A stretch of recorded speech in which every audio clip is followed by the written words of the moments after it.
Hello, my name is Roman Djindjihashvili, and the purpose of this DVD, there will be no theoretical discussions. There will be no discussions about what is the best move in the opening. We already done that part. Now we go to practical part of playing these openings. Now, I am gonna show you some of the games, most of them been played by me, on the openings that we very well analyzed in a theoretical part, on a theoretical DVD. Now, these games will bring you, they are carefully selected, very typical play in the opening we're going to discuss. Very typical, something that you may be expecting from average player to a strong player.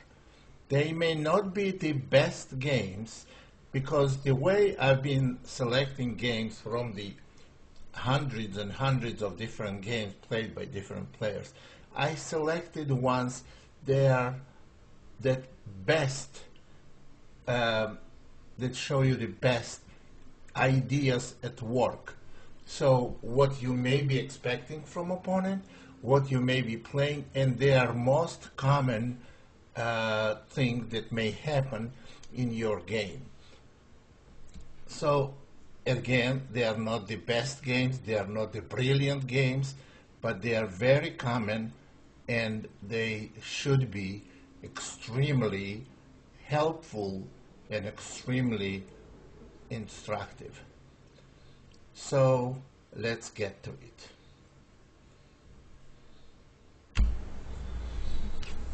So the games we're going to be discussing today, there are very typical games for two knights defense or Scotch gambit, the way you want to call it, one particular type of positions, which is the main position and main continuation of this opening.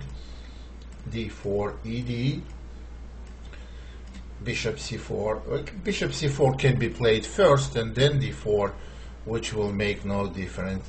Knight f6 e5, and here I would like to discuss the main continuation d5, because this is the most popular.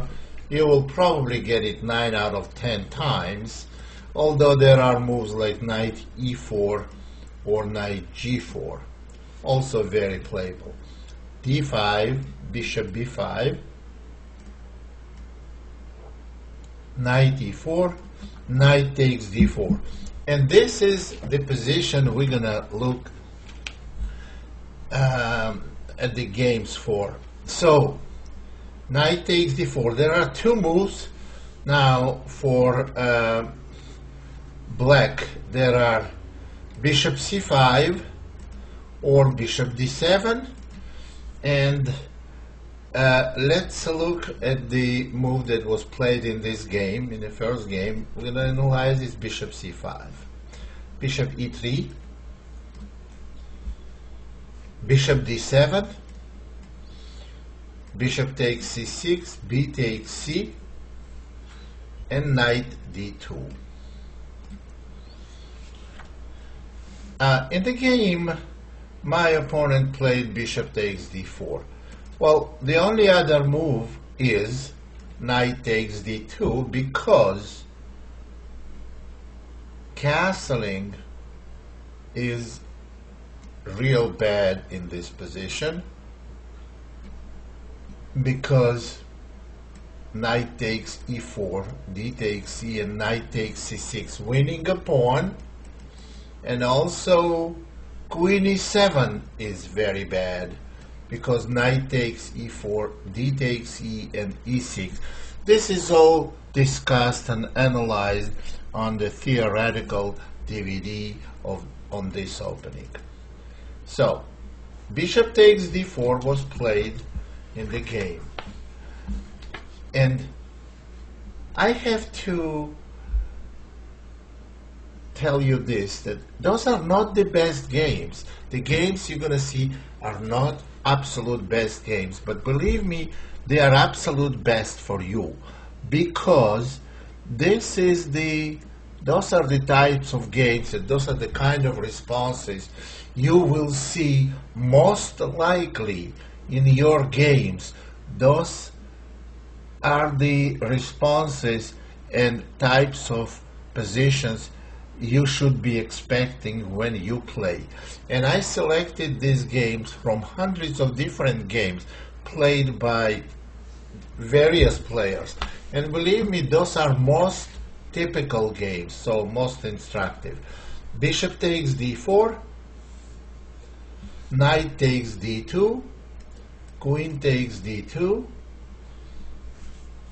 castle, and white castles. So on the theoretical DVD, I refer to these types of positions that you can get from various different move orders, and I'm going to tell you, I refer to these positions as very bad for black. Now, they are very bad. This game is a very good indication why the position is so bad with opposite color bishops. Now, quickly to tell you, to show you why, because white's bishop is much better than black's bishop. White's bishop is completely dominating in its center and has permanent outpost, which you cannot say about the black bishop. Secondly, white has pawn majority in its center and may expand with f4 and so on, as you will see later in the game. And also black has somewhat weak pawn on a7. Presence of opposite color bishops favors white, who has middle game advantage. Middle game advantage is always good to have with opposite color bishops. So what happened here? Black played queen h4. That's not much of a move, but I don't think any other move will make any difference in evaluation and in a judgment of this position. Queen c3 was played, queen g5, f4, queen g6. Now, what can we say about this position? Now black's bishop potentially has e4 square, but white is absolutely dominating in its center, and it's almost impossible to find use for black's rooks. Black cannot open position. Black has to sit and wait. Position is very bad here. Rook f3, bishop f5, rook g3, queen e6. Rook f1. White can take all the time in the world preparing the assault on the king's side. They have big positional advantage. After rook f1, g6. Now let's see how we convert it. Bishop c5, rook f8 to b8, a4 to stop black's rook coming from b5, and also preparing to completely seal the queen side. a4, rook d8, bishop d4. You know, the concrete moves in this position, they don't matter very much. So after bishop d4, bishop e4, queen d2, king h8, a5. Well, those are maybe not necessary moves, but white wants to make sure they have complete blockade. And also white, as I explained, with no counterplay absolutely on black's part, they can take their time. So a5, a6, And here is the queen side completely sealed. b4, king g8, and c3. Bishop is dominating on d4 with the potential of f5. If bishop opens on this diagonal, it certainly be deadly, and plus bishop potentially has the other diagonal. After king g8, c3, rook a b8, queen f2, rook b5. I don't know why, because they cannot go c5 anyway. Here black missed the f5 move, but I think, well, of course bishop cannot take on f5 because black simply loses a bishop. But even if they prevented f5 by playing bishop f5, for example, here, white would have broken through with h3 and g4, or then go queen h4. Position is absolutely overwhelming. But let's see what happened after rook b5, f5, queen e8, e6. I was in kind of time pressure. This is absolutely best move. And after f takes e, white could have easily won with fg, followed by queen f6. Well, I played f6, and after queen f7, the f7 was a threat, so queen f7 had to be played. Now queen f4. I missed a couple of shortcut wins, but this position, human plays very differently from computer. Computer makes precise move that ends the game quickly, but human takes its time and makes sure opponent doesn't slip away, and realizing that opponent has absolutely no counter chance. That's exactly what happened. After rook e8, I played queen e5, rook b to b8, rook h3, bishop f5, rook h6, and you see the queen is playing the role of a pawn, because all it does, it stops the f pawn. Anytime queen moves, f7 will be deadly. So we have a pawn here on f7 practically, and after rook h6, rook f8, now rook f4, the other rook is coming. That's not the way Rybka would have played it. I looked at it with Rybka, but again, the way I played it produced the same result as if Rybka was playing, but Rybka could have done it a lot quicker. Rook f3, rook b to d8. The shortcut win is g4. Of course, not what I played, and I played rook g3, and after g4 I played h3, king h8, hg, bishop g6, rook takes g6. Again, queen cannot take because of the mate there, and h takes g,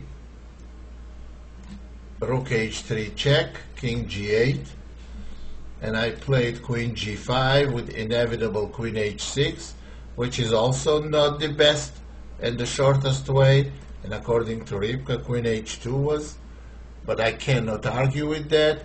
But as again, the destination is the same. After queen g5, black simply resigned. This is very straightforward. Not much of an effort was put by white. Now, next game is interesting. Was played against a grandmaster. e4, e5, knight f3, knight c6, d4, ed,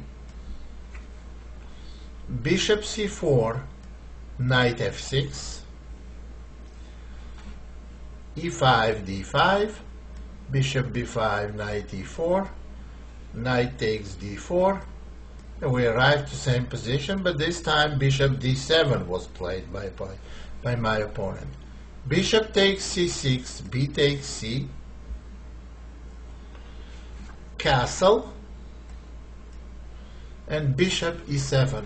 I have to tell you, in a theory, it's recommended as one of the very playable moves, but in my opinion, it's quite bad move, very inferior, and after this move, I think white has sizable advantage.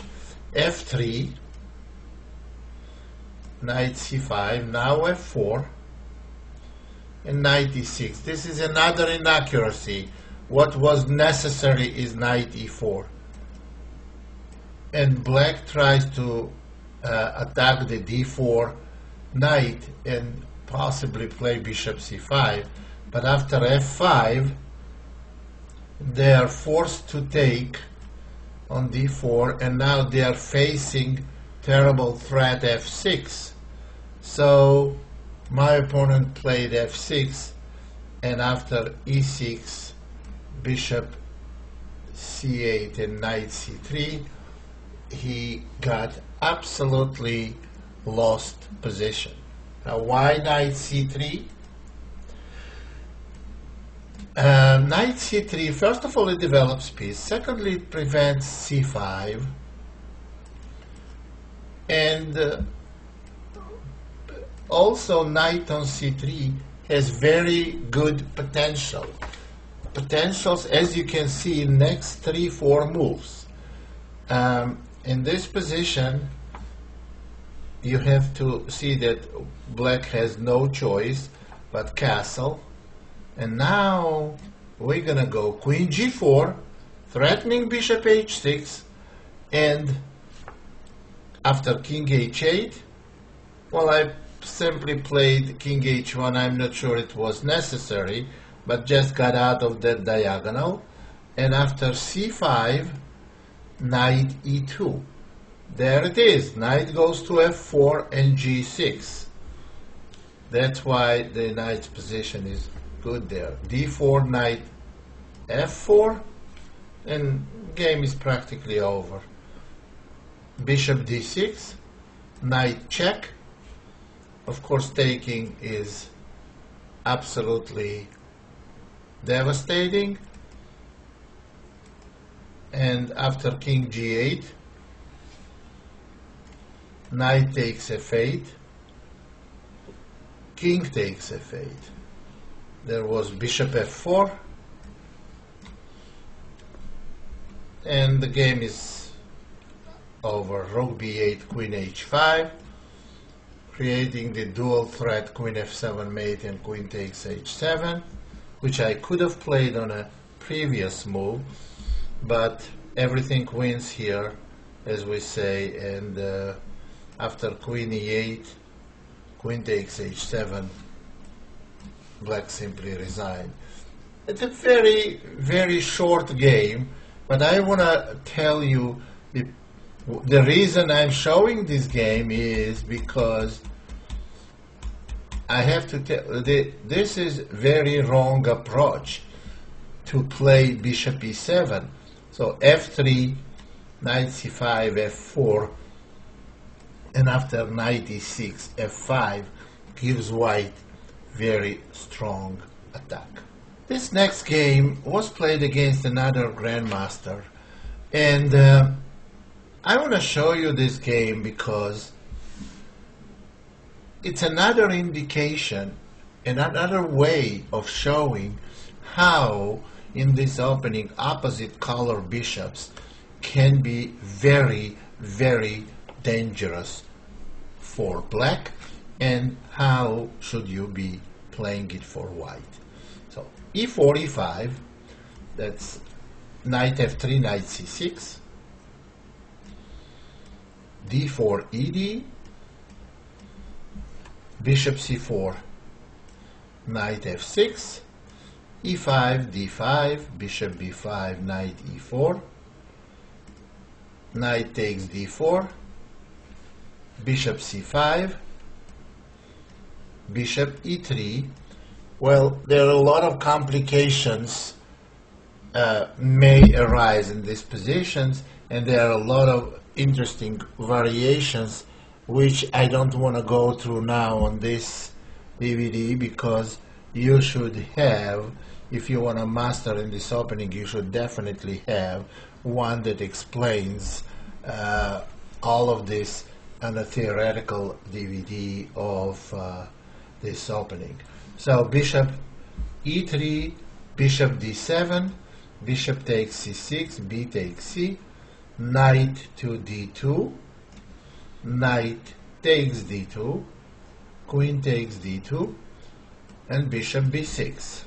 Now we played knight b3 to stop c5, knight b3, and you see we have control on c5 square, which is blockading the center.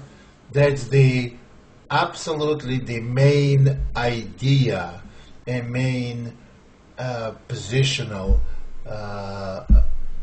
pattern that white has to use in this opening. After knight b3, castle, and white castles. Black plays f6, white plays f4. Everything is according to the theoretical part of this opening. F takes c, and on queen e7, queen c3. Rook takes f1, rook takes f1. Rook e8, and knight c5. Black played bishop c8. Now, let's talk about this position. First of all, I have to point this for you.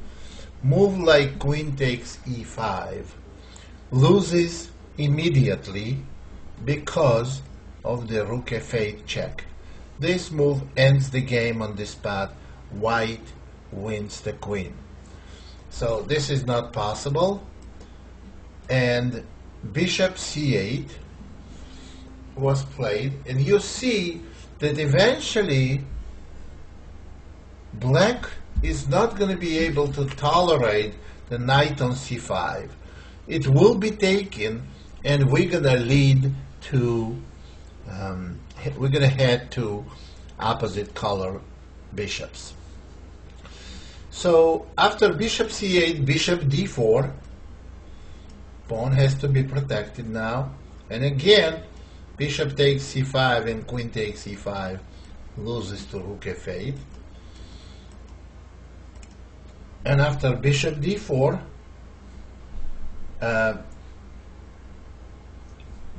black has to find some constructive plan. White has, in my opinion, very, very serious advantage.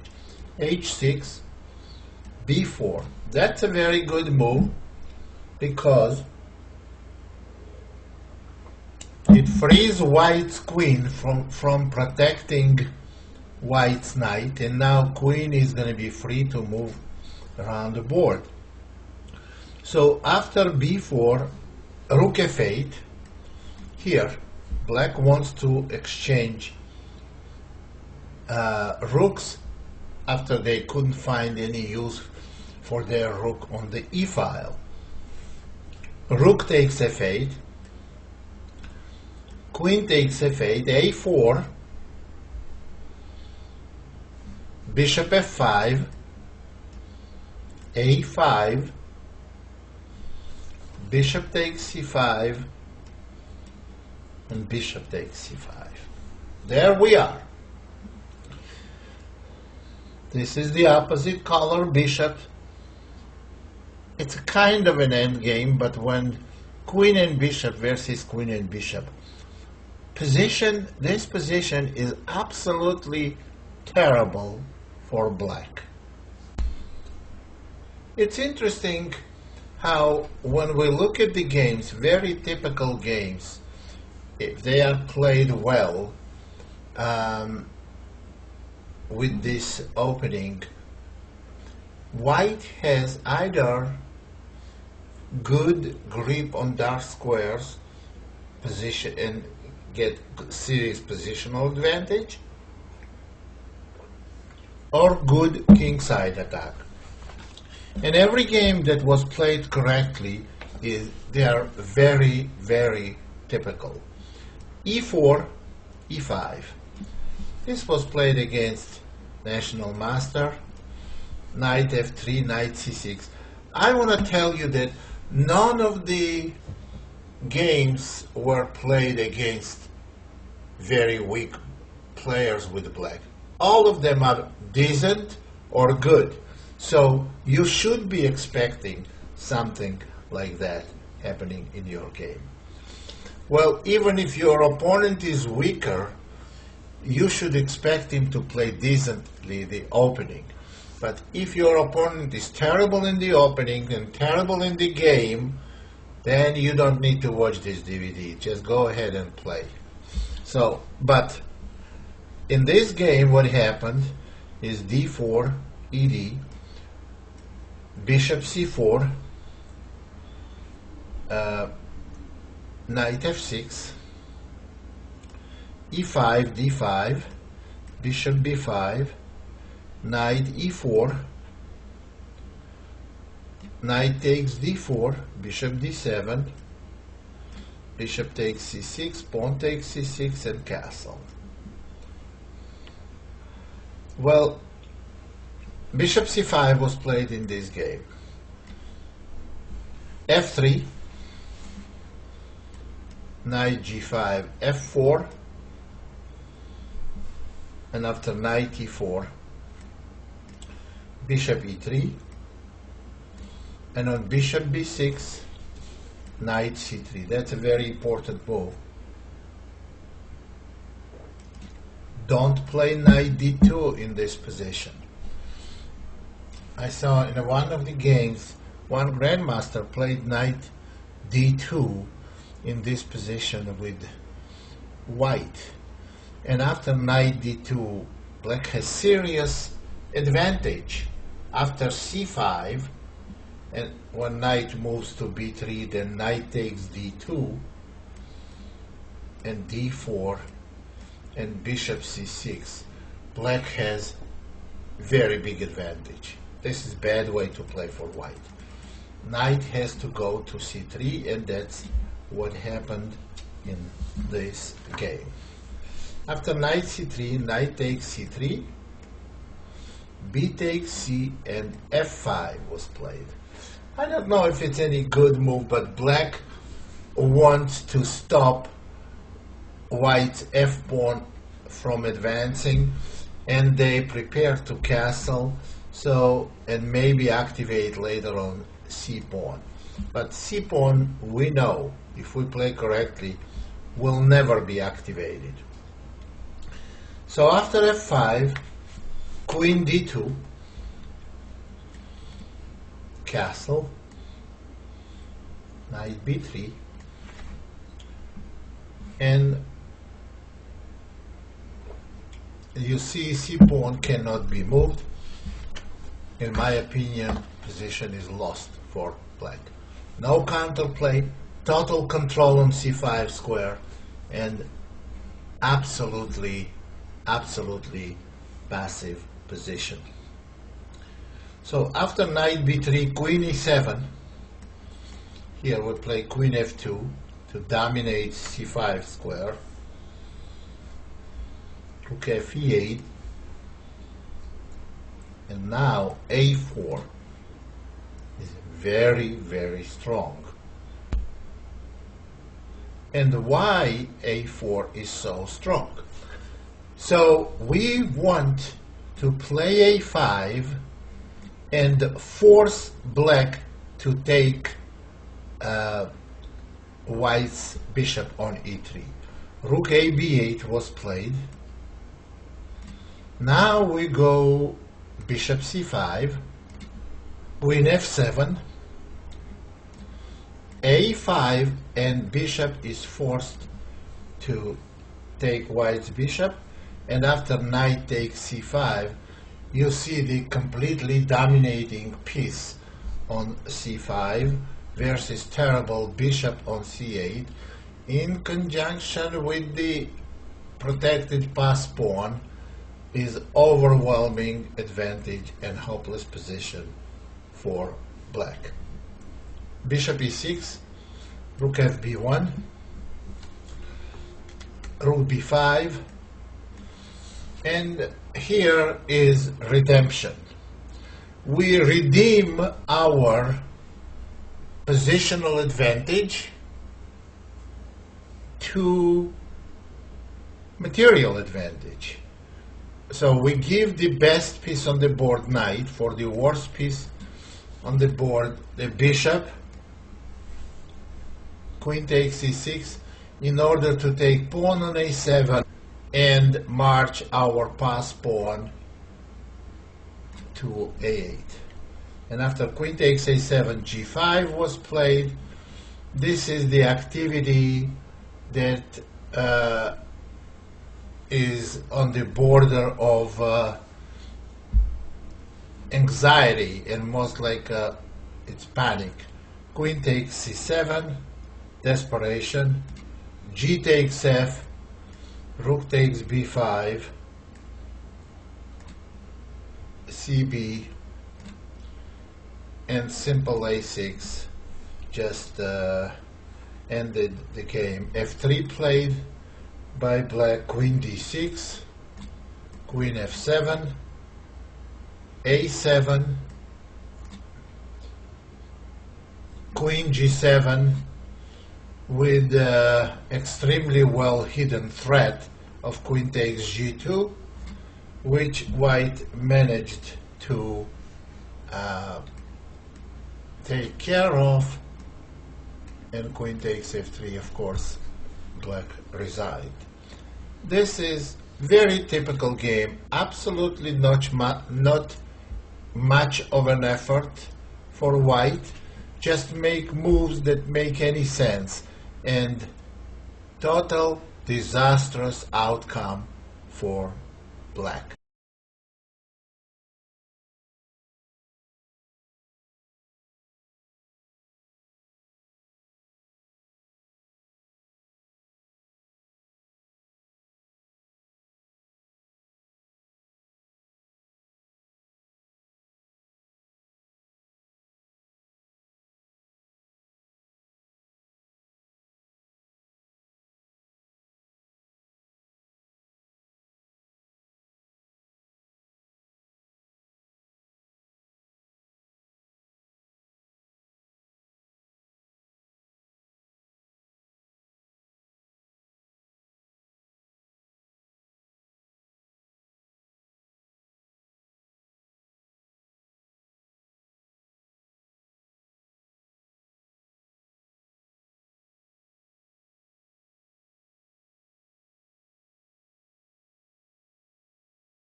And why is it so terrible? Well, we know that opposite color bishop endings, most of the time they end in a draw, but here it's not completely ending. And you're going to see it with the end of the game, that end games don't end like this. So this is not an end game. This is big positional advantage. E5 pawn, total complete domination of a dark square bishop over light square bishop, and the A7 pawn. A7 pawn has to be guarded, otherwise if black loses it, the A pawn is going to be major factor in this game. So queen b8 has to be played. And now we have to make very powerful move, probably the best move in the game. And on the other hand, it's very important move, but it's not difficult to find, because move it's very logical. Now let's talk about it. We have weakness on a7 that distracts black's queen. Black's queen has to be brought to b8 to protect the a7 pawn. Now, if black manages to play a6, this pawn is going to need no more attention, because it's going to be very hard for white to put any pressure on that pawn. So next a6 move is extremely powerful and decisive. After a6, white is winning. Now you may ask why, because queen b5 may be played, and how are we going to protect the a pawn? Yes, queen b5 was played, and that's why I said that this is not an endgame position. But now queen is completely out of the play on the king side, and white can develop immediate decisive attack. e6 was played. Now black cannot allow e7. Bishop takes e6, but now queen e5. And now black urgently needs their queen on king's side, but they cannot get it there. So that's, bishop is hanging, bishop f7 was played, and now bishop d4, and you will see that there is a mating attack. That's not an endgame position. So king f8 is forced, queen takes g7, king e7, bishop c5 check, king e6, queen takes h6 check, and on king e5, queen g5 check. There is no defense here, of course. King e4, queen e7 check, at least loses a bishop and the game. Well, this was very instructive. Now, we had domination on dark squares, and that brought... I like this game very much because none of the moves that white made were any difficult. But every move was very logically put together, very logically, with the with the main plan of dominating on the dark squares and conducting very strong attack. Very, very instructive game. This next example was played against international master. He played opening not on the highest level, but the opening that you may easily see in your games, with your opponent playing it, and you will see how slight inaccuracy can be absolutely disastrous. This game was ended in under 20 moves, with ending with an absolutely devastating attack by white with little mistake by black. E4, E5. We're going to the normal opening moves. Bishop C4, knight F6, E5, D5, bishop B5, knight E4, knight takes D4, bishop D7, bishop takes C6, pawn takes, white castling, and here black played a move that probably it made sense for my opponent to play it, but I've never seen it, and I didn't really think much of this move. Knight C5 right away. Well, to me it makes absolutely no sense, and knight C3 is a very common, very logical move and very simple. Knight C3, bishop E7. Well, now we go F4, and now if you see, we could have gotten this position from the from normal variation, which I mean is F3, bishop E7, F3, knight C5, knight C3, and would have been now black's move. What black did is black played knight C5, knight C3, and after bishop E7, F4. So what happened is white is tempo ahead. So this cannot be good for black. First of all, I don't think much about this variation, even if white wasn't tempo ahead now. But with tempo ahead, in my opinion, this is disastrous. And that's exactly the way it went in the game. Castle, F5, bishop G5, queen G4, bishop takes C1, rook takes C1, and queen E7. And this is practically near the end of the game. We cannot go F6 because bishop takes G4, but we could go knight takes C6. And now bishop cannot recapture because F6 now ends the game on the spot. So after knight takes C6, black is forced to play queen E8. And now knight takes D5, creating another deadly threat, knight F6 check. And after knight takes D5, king H8, queen C to E7, bishop C, knight C to E7, C6, queen H4,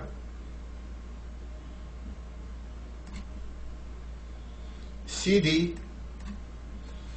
Well, black has an extra piece, but after F6, king is totally helpless.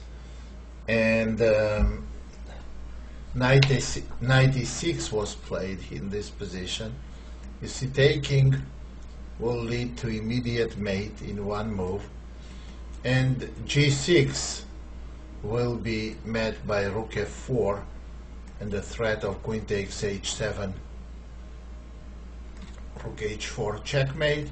So knight E6 was played, but now rook F3 and black simply resigned.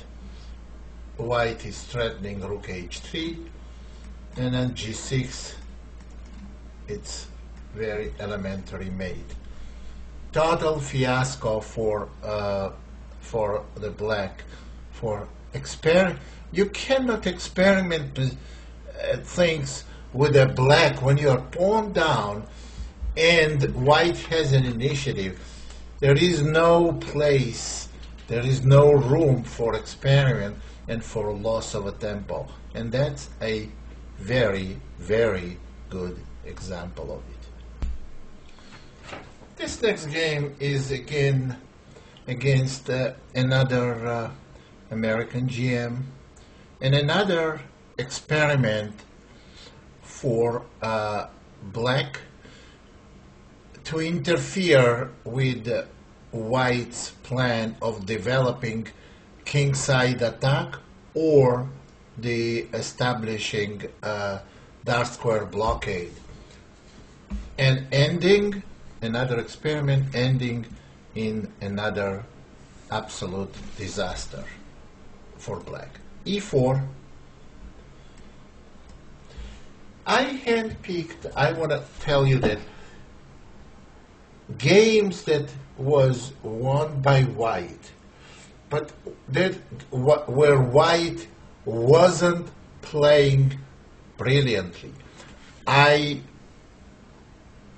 skipped the games where white was playing very exceptionally well and very well, because I don't want to expect it from you. I want you to play just logical moves and that will bring you to the desired result. Very simple, understanding moves and very easy for you to make every one of them. And this game is a good example of it. Knight f3, knight c6, d4 ed, bishop c4, knight f6, e5 d5, bishop b5, knight e4, knight takes d4, bishop d7, bishop takes c6, bc, castle, bishop c5, f3, knight g5, f4, knight e4, bishop e3, bishop b6, knight c3, knight takes c3, bc. Normal move is a castle, and black is okay in this position. It's very playable position and very interesting position. However, black played f6. f6 is not the move I would recommend you to play for black, and see how white took immediately advantage of it. Now, what do we do here? First thing that comes to mind is moves like e6 or queen h5 check, but they don't bring us desired outcome, because on e6 black simply play bishop takes e6 and knight e6, bishop takes e3 check, followed by queen d7. That's not what we want, although it was a very playable, very interesting also continuation. And go f5. White is still probably better. So the other idea is queen h5 check, but after g6 black is going to castle anyway, unless white goes queen h6 and then queen e7. There is no clarity in this position. Black is going to castle queenside. The very powerful move is rook e1. It's very simple and very powerful, and here is why. Castling is not good for black now, because after e6, pawn on e6 is very powerful, followed by f5. Bishop takes d4 is not gonna be good, because now black loses after e7.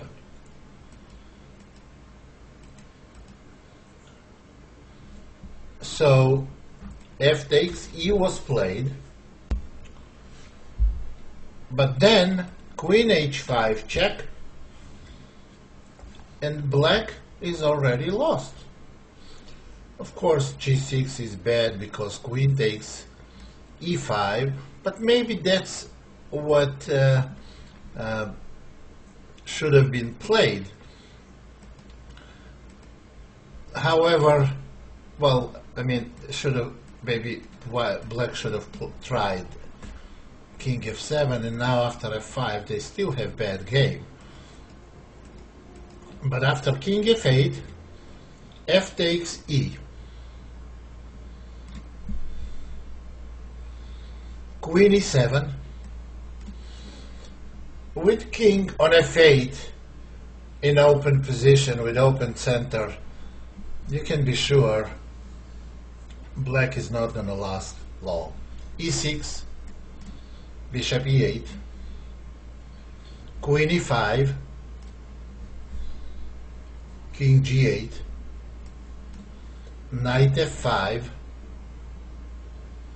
queen f6.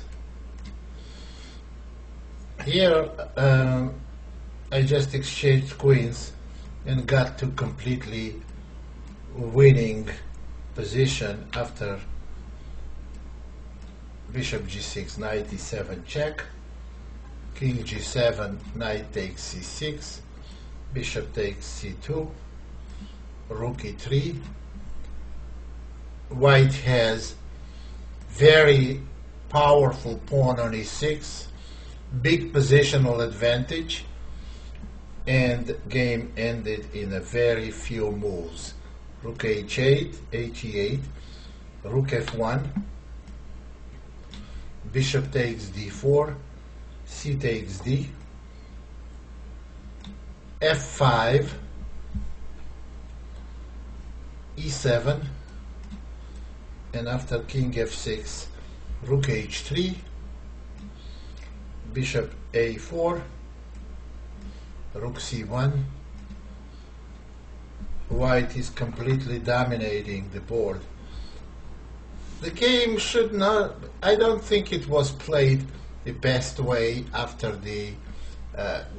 getting decisive advantage. It wasn't played the best way for White, but it was sufficient to win the game. King g7, rook e3, rook ac8, knight takes a7, and black fell apart. So this is very instructive how the experiment that is not very well thought of. Next game I played was against very famous British GM. Again, I was e45, knight f3, knight c6, d4, ed, bishop c4, knight f6, e5, d5, bishop b5, knight e4, knight takes d4, bishop c5, bishop e3, bishop d7, bishop takes c6, pawn takes c6, knight d2, and queen h4. This move was recommended by the Hungarian GM Lajos Portis a while ago, but doesn't really represent any difficulties for White. Castling. On the theoretical part of this DVD, I mentioned that after castle,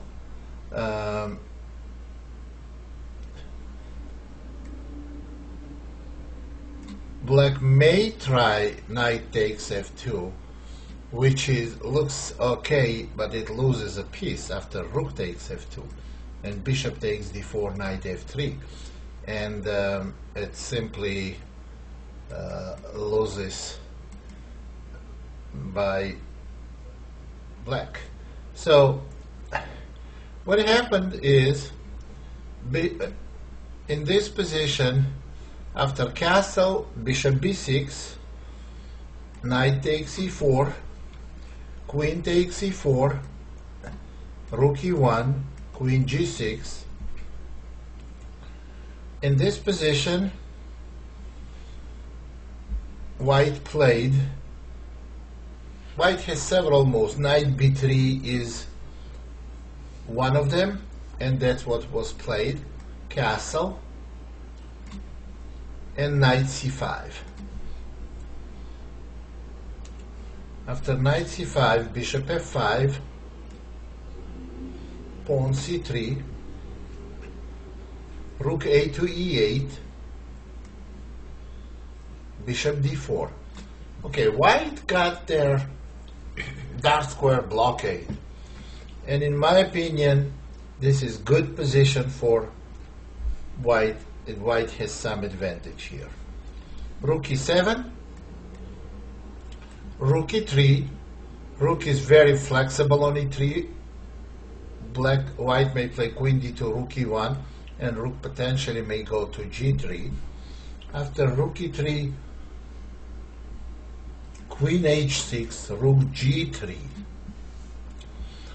Now white has some potential threats. You gotta watch out for e6, and white clearly has an advantage here. So black plays bishop g6,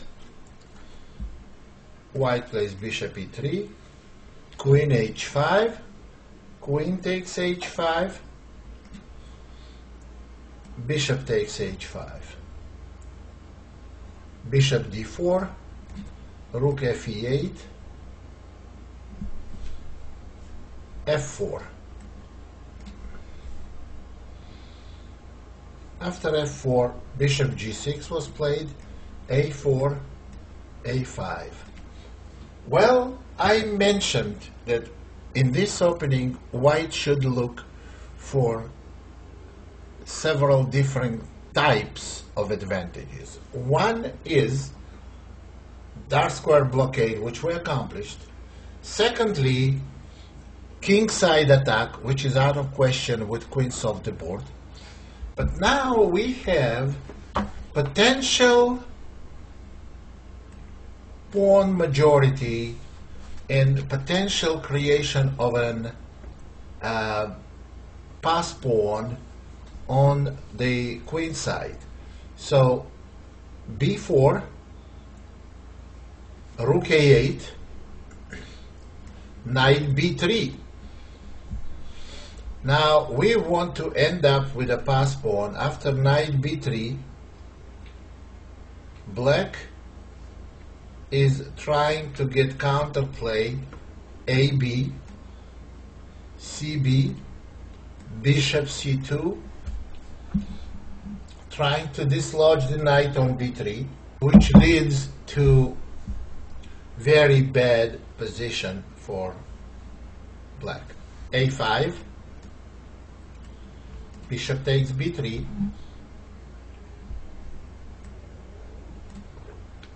and pawn takes b6.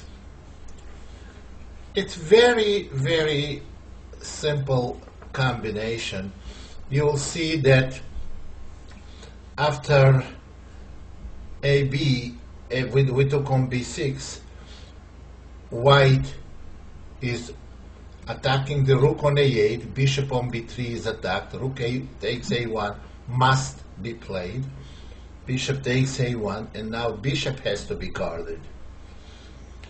Bishop c4, b7, rook e8, and after rook a3, black resigned. They have no defense to rook a8, and game is over. So we saw several games. Of course it's impossible for us to go through one sample game on each variation, but I chose this type of position with this pawn structure because this is most likely to happen in your game, and that's why it deserves the most attention. And those games, I think, are very typical, instructive, and I hope you learned a lot from this DVD. Thank you very much, and play the Scotch with success. Thank you.